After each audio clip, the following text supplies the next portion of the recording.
Oh shit. So I just had, trying to see how to fucking adjust this shit. So I just had a tough Asia session, and I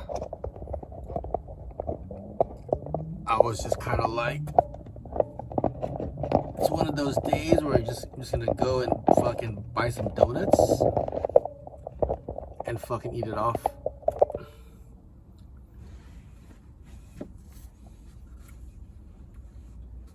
So it was I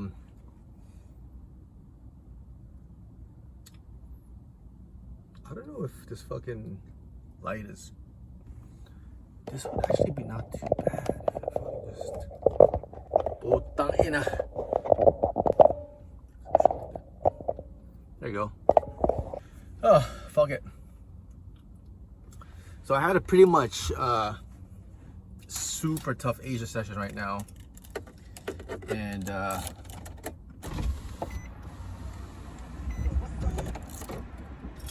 so I was just like, dude, I'm just gonna fucking eat it off. I'm gonna eat it off with some fucking donuts, like a fucking fat ass. Got a fucking bear claw. I got a apple fritter. And my favorite, one of my favorites, old-fashioned maple bar. So, like I said earlier, it was just a tough fucking session, man. I mean, not really a tough session. It was more so of like me just fucking up. Me just dropping the fucking ball, man. I told myself, like, I was really prepared for the session today. You know, I did my analysis on Friday night, ready to go. And, you know, the market just straight up did nothing that I had planned for. Like, I didn't plan at all for it to just fucking gap down, I don't know how many 100 points, and then just continue to fucking fall. Like, that was not in my, that was not one of the scenarios that I had planned for. And that's my fucking mistake. You know what I'm saying? I should have fucking planned for that scenario, and I just didn't. What I thought was gonna happen is I thought it was just gonna fucking go up and retest from where it fucking dropped the previous session. And so I was waiting. So that was my plan. Was I had specific areas where I wanted to short the market, but when it fucking fell, obviously none of those areas were triggered. And so hence, in hindsight, what you're supposed to do is you're supposed to just not fucking enter if it's not part of your plan, right? But in these situations, you kind of have to just reassess what happens in the market and then develop a plan and a strategy after the fact, right? And so today, when it had dropped, like, I was cool. Like, when it dropped, I didn't have any FOMO. I was like, okay, well, it dropped. Okay, so let's look for a pullback. So I did look for a pullback. And so when the pullbacks came, like, I knew exactly where I wanted to get in, right? But my fucking problem was that I wasn't sizing down. My fucking stops, like, I think I had mentioned in my last video, I actually switched back to minis. And so, like, the past couple 2 days, like, it was fine. Like, the volatility was fine during Asia. Like, it wasn't, the stops required wasn't too wide, and I was being able to power through. But today, it was just like, man, it was like requiring like 150 ticks, 200 ticks. And with that kind of shit, it's like you have to fucking size down on micros. You fucking just have to, you know what I'm saying? Otherwise, you can stop that real quick. And that was my fault. Like, I should have fucking sized down immediately the minute that I knew on that first trade that the stop was gonna be, it was supposed to be bigger. I mean, call it me being stubborn or just kind of being caught in the motion of it and not realizing what I needed to do. But yeah, I didn't size down. I kept getting fucking stopped out. Well, to make things worse, I fucking readjusted my daily loss limit back to 1,000. and fucking just got clapped for that 1,000, man. Horrible actions on my part. So I really should have just fucking sized down. And it's so frustrating too, because like when I look at it, it was a clean trend to the downside today. Like from the point where I wanted to get in to the point where, you know, it ended up, like it was a clean $2,500 if I had just sized down to 5 micros. If I just had sized down to 5 micros, I would have been able to place my stop correctly. And then once that happened, I would have been able to just fucking trail that shit just like I normally do. And yeah, that would have been fucking 2,500, but I fucking dropped the ball in that. Like I didn't size down. I kept staying in the minis, kept entering, kept getting stopped out. And then it was like also, you know, I was kind of flip-flopping at certain points where I was going long. And then at that point in time, I failed to just realize like, yo man, you can't fucking go long until it breaks this downtrend. And like in the heat of the moment, I just wasn't able to make those correct decisions, and ultimately fucking cost me the day. So it was so frustrating, man. It was just so frustrating, and it was just kind of like I couldn't fucking take it, man. I needed to get out of the house, get some fresh air, fucking take a walk. I tried to take a walk down the street because there's a donut shop near the spot, and it was closed, so I just drove to this other spot here. And so yeah, it's kind of my my little update on today's session, my little event session.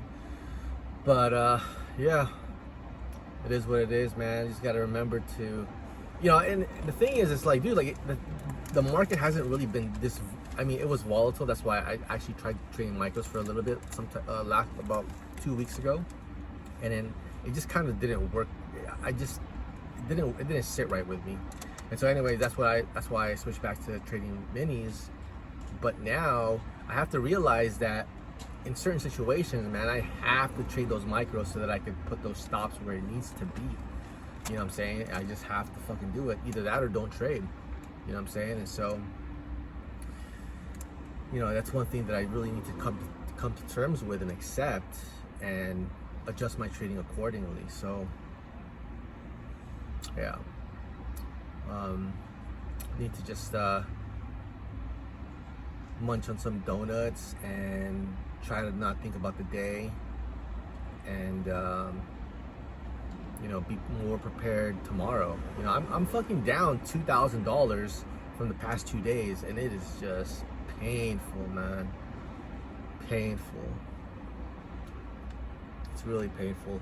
So, I mean, obviously I'm still up from last week, but man, I really don't want to get it to that point where I'm fucking giving back profits again. I really need to fucking get my 200 days and take a payout. Hopefully I can get my 200 days and make back the money that I lost and then some. But you know, I'm not gonna force it. I'm just gonna try to get the $200 and then assess the situation and see if there's some quality trades in the next couple days. And then, you know, rush to my payout. You know what I'm saying? I need to get that payout.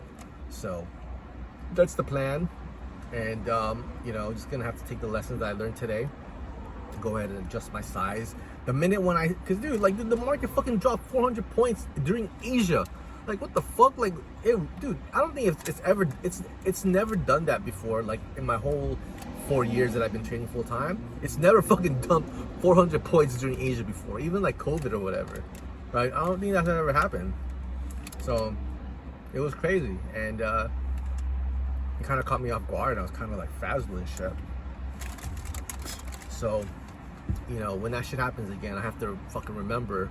I have to have like a mental trigger to just immediately just size down, you know. So yeah, I think we'll be able to do that. So anyway, yeah, today is actually Sunday night, and I'll put the date on the thing because I don't exactly know what day it is today, but it's Sunday night. And yeah, that was kind of like the recap for Asia hours for today. So I'll just go ahead and kind of combine this for my weekly recap for you guys, just to kind of give you guys a little heads up as to like what was going on this week. So dude, I was just gonna say that, like, these donuts that I had were actually pretty damn good. And I mean, I'm not really that picky when it comes to donuts, but like I can tell when like a donut is a pretty good quality. And so, I mean, we're just talking about donuts here, right? It's kind of funny. But how do I turn this shit off? Anyway, the donut was like, it wasn't too sweet. You know, it wasn't too sweet. You know, it was very, well, I'm referring to like the old-fashioned donut and the chocolate bar. Like they were still soft. I mean, it's already late already, and you know, they were super soft and not too sweet. They were just about right. I mean, I'll be honest, like the chocolate bar had some sort of like light kind of like aftertaste, like unique aftertaste. But the old-fashioned was fire. Like it was legit. Like some, you know, some donuts still have like a little bit of an aftertaste, but this one had like no aftertaste, just straight like flavor, like doughy flavor, and then just the right amount of sweetness with the icing. So yeah, those were pretty good. And right now I'm eating the apple fritter, and yeah, it's pretty damn good too. I mean, I haven't really came across like an apple fritter where it was like, yo, this shit is so amazing.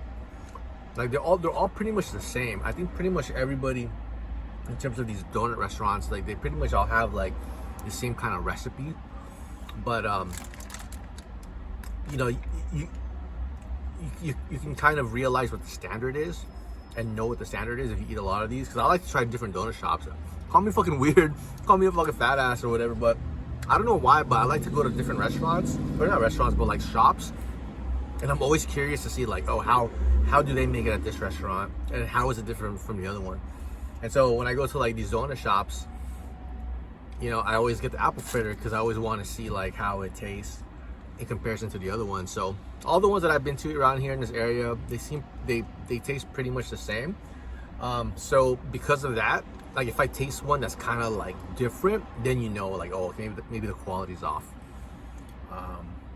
So yeah, this one is actually really good. Actually, even though it's late in the day,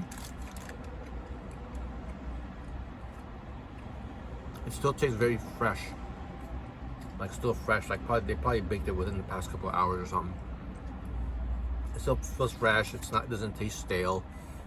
Flavorful. Soft, not hard, and yeah, pretty damn good. Yeah, the name of this place is Simone's Donuts here in Long Beach, and this is my first time here. I just found them from Yelp. They have one of the best reviews, so I figured I'd give it a shot, and also because it was one of the only ones that's open right now, and so yeah, this is where I ended up. So yeah, I think like on their Yelp ratings, they rated this place probably like one of the best donut shops in the area for some reason. I didn't get a chance to try some of the other ones. They had some specialty donuts in there, like the donuts with the crazy toppings and shit, but I didn't try any of those. So I just usually just try to get my regular, which is what I showed you guys earlier. Yeah, that's about it. So I'm gonna just kind of wrap up and finish eating this donut, and then chill here for a little bit, and then yeah, call it a night and head home. So yeah, thanks for joining and tapping in, and I will catch you guys tomorrow. Peace.